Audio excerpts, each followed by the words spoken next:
The screech of twisting metal pierced the stormy New York night as I slammed on my brakes. Athena's car had been T-boned by a speeding truck, and without thinking, I jumped out and ran toward the wreckage, pulling her unconscious body free just seconds before the fuel ignited. In that moment, saving the woman who had been my fiercest rival for the managing partner position at Apex Capital felt like the most important thing I'd ever done, even though it would eventually cost me everything.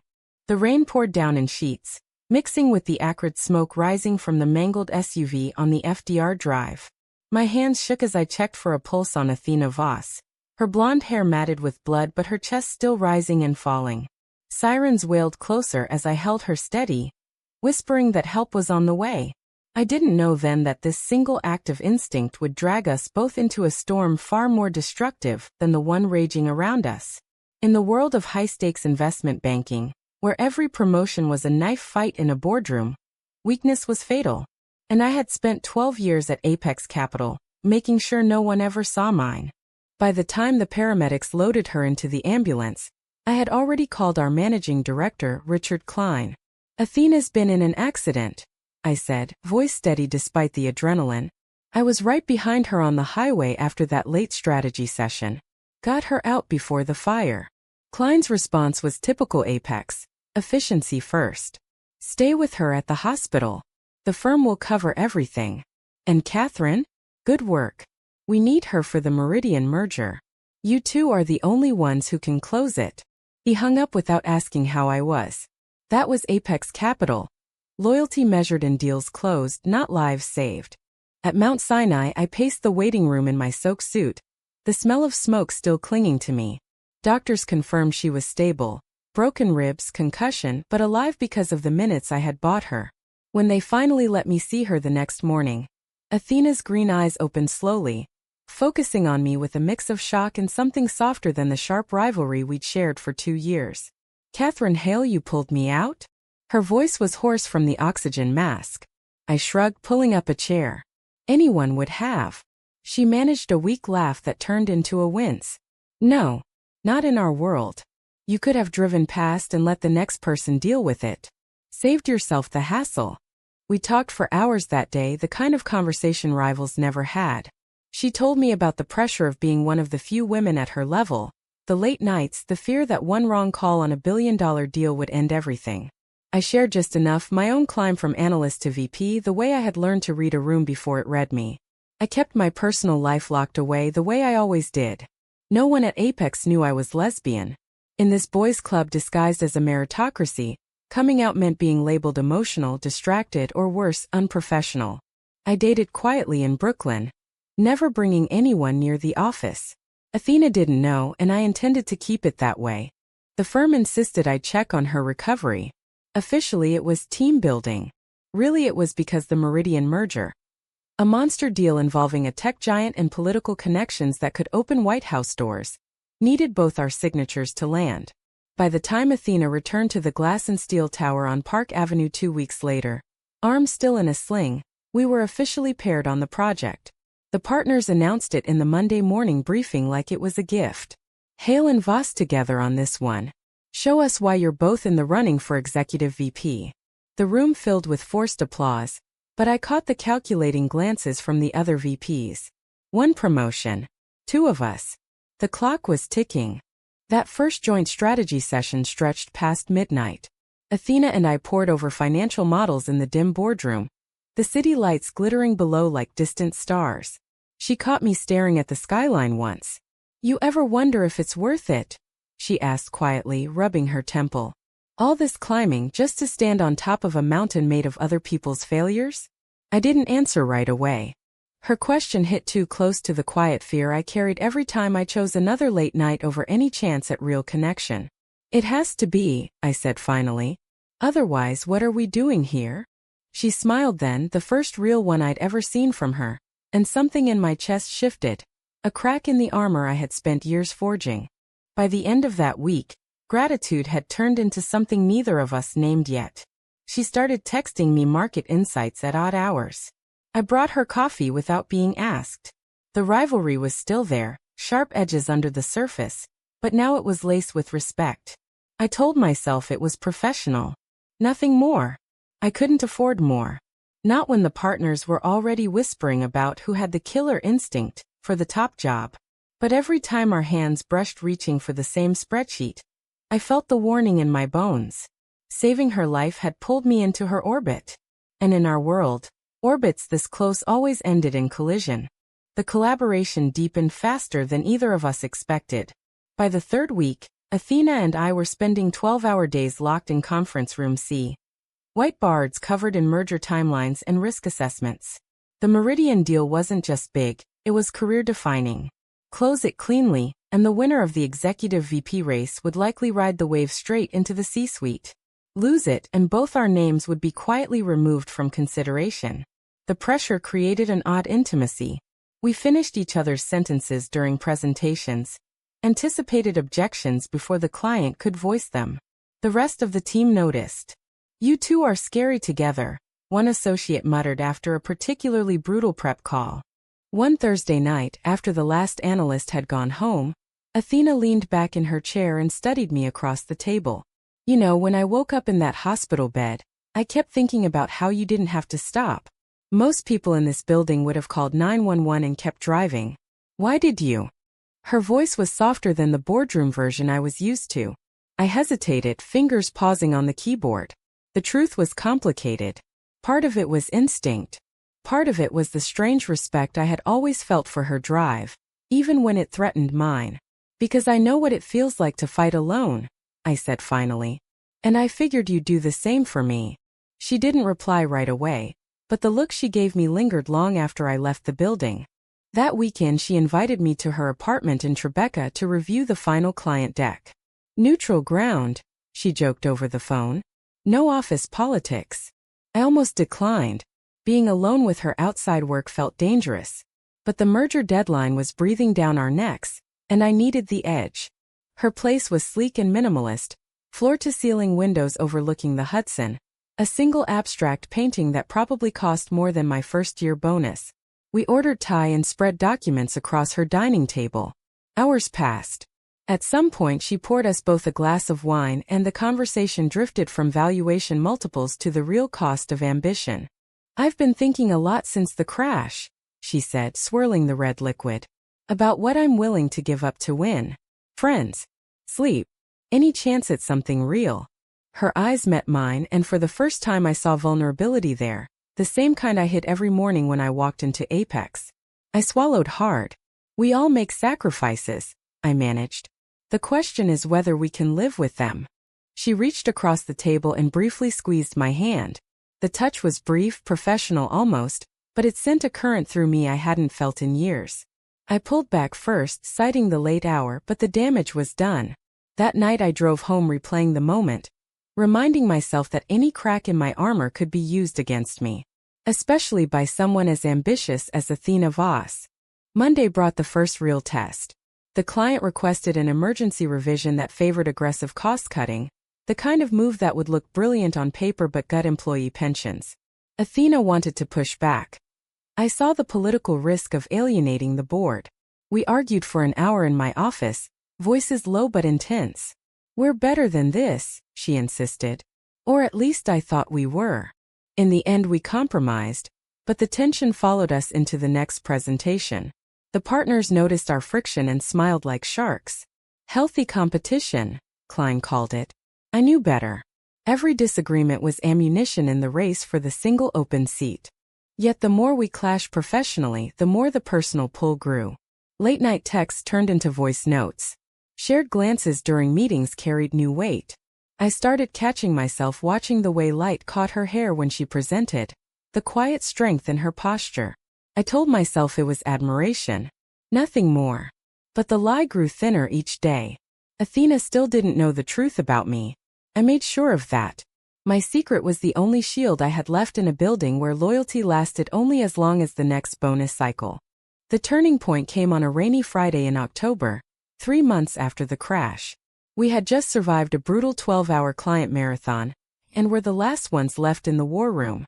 Athena closed her laptop and looked at me with an expression I couldn't read. "Walk with me," she asked. We ended up on the rooftop terrace, city lights stretching out like a promise and a threat. The rain had stopped, leaving the air clean and sharp. She leaned on the railing beside me, close enough that I could smell her perfume, something subtle and expensive. "I need to tell you something," she said quietly. "Since the accident, I've been seeing things differently. Us working together. It's changed me." My heart hammered against my ribs. I stayed silent, terrified of what might come next. She turned to face me fully. "Catherine, I think I'm falling for you. And I don't know what to do with that." The words hung between us, raw and honest in a way nothing at Apex ever was. For the first time in my career, I felt completely exposed. My carefully constructed walls cracked wide open. I took a shaky breath. "Athena, I've been hiding who I am for so long. I almost forgot how to say it out loud. I'm lesbian. And I've been fighting the same feelings for weeks." The relief in her eyes nearly undid me. She didn't pull away. Instead, she reached out and gently brushed a strand of hair from my face. "I didn't know," she whispered. "But it doesn't change anything. Not for me." That night we didn't kiss. The risk was still too high, but we stood there for a long time, shoulders touching, letting the city noise fill the space where words failed. The secret relationship began in stolen moments. Quiet dinners in Brooklyn where no one knew us. Late calls after midnight. Careful texts deleted immediately. We were careful, professional in the office, rivals in public. But privately the connection deepened into something neither of us had planned for. The merger moved forward and so did the pressure. The partners announced a final performance review in 6 weeks. Only one of us would get the promotion. The knowledge sat between us like a live wire. One evening in my apartment, after a particularly draining day, Athena curled against me on the couch and asked the question we had both been avoiding. What happens if one of us wins? I didn't have an answer. Instead, I pulled her closer and said, "We survive. That's what we do." But survival in our world always came with a price. Whispers started circulating. A junior analyst mentioned seeing us leave the building together too often. We laughed it off in meetings, but the paranoia grew. I began making small, cold calculations, skipping a text, arriving separately to events, anything to maintain distance. Athena noticed. "You're pulling away," she said one night over the phone. "Because I have to," I replied. "If they find out, we both lose everything." The words tasted like ash. Love had entered the equation, and it was already forcing decisions I hated making. The rumors intensified after the mid-year review. Klein pulled me aside one afternoon. "You and Voss are killing it on Meridian, but optics matter. People are talking about how close you've become. Fix it or it'll cost you both." The warning was clear. I started creating deliberate distance, taking meetings without her, crediting myself more in updates. Athena confronted me in the parking garage after work. "Is this how it's going to be? You choosing the job over us?" Her voice cracked, but her eyes were steel. I wanted to tell her the truth, that every step back was killing me too, but instead I said, "I'm protecting us. Both of us." The lie sat heavy between us. The breaking point came during the final client pitch. The Meridian team wanted aggressive restructuring recommendations that would eliminate thousands of jobs. Athena refused to sign off, arguing ethics and long-term risk. I saw the political reality and pushed the numbers that favored the client. In the boardroom with partners watching, I publicly overruled her on a key slide. The look she gave me across the table was pure betrayal. We won the deal. The partners clapped me on the back. But that night Athena didn't answer my calls. When she finally showed up at my door at 2 a.m., eyes red, she didn't yell. She simply said, "I thought we were in this together. Turns out I was wrong." I tried to explain that one concession now could secure both our futures later. She shook her head. "You made a choice, Catherine. Power over everything else. Even me." The door closed softly behind her, and I stood there in the dark, feeling the first real fracture in something I had come to need more than air. The next weeks were hell. We still worked together, but the warmth was gone. Meetings were clipped. The promotion race turned vicious. I leaked a minor detail about her past deal to a partner. Nothing illegal, just enough to plant doubt. She countered by highlighting my risk-averse style in a strategy memo. Each move was logical, necessary for survival, yet each one carved another piece out of what we had built.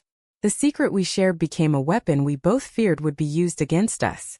The final performance reviews were scheduled for the last week of November. The entire floor buzzed with speculation. Athena and I avoided each other in the halls, but the tension was visible to everyone. One afternoon she cornered me in the copy room. "I know what you did with the Johnson file," she said quietly. "I could destroy you with it." My stomach dropped. She had discovered the small manipulation I had used to edge ahead. "Then why haven't you?" I asked.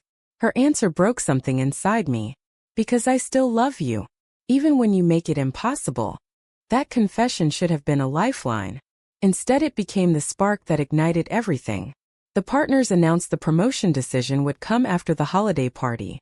At the event, held at a rooftop venue overlooking the city, Athena and I were forced to pose for photos together, smiling like the perfect team. Under the flashing cameras, her hand brushed mine once, a silent question. I pulled away. Later, in a quiet corner, she whispered, "Tell me this is worth it. Tell me you don't regret us." I couldn't answer. The fear of exposure, the years of hiding, the cold calculations I had made, they all crashed down at once.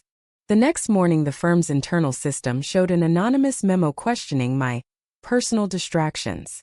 It didn't name Athena, but the implication was clear. Someone had talked.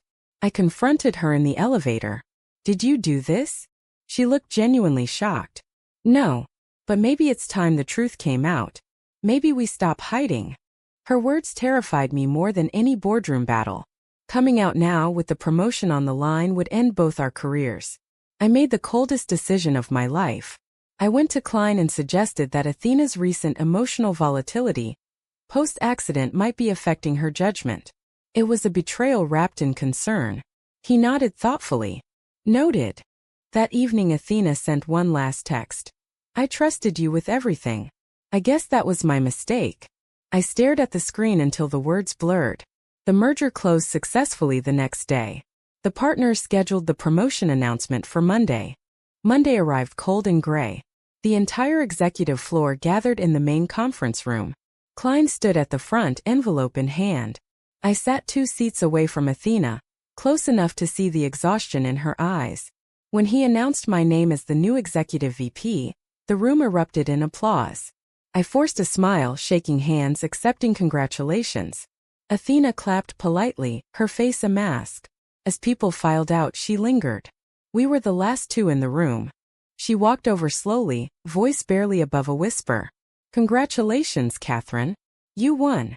Then came the words that shattered me. "I always knew you were lesbian. I loved you anyway, the real you, not the version you performed for this place. But you chose the mask over us. And now I have to choose myself." Tears burned my eyes as she turned and walked away.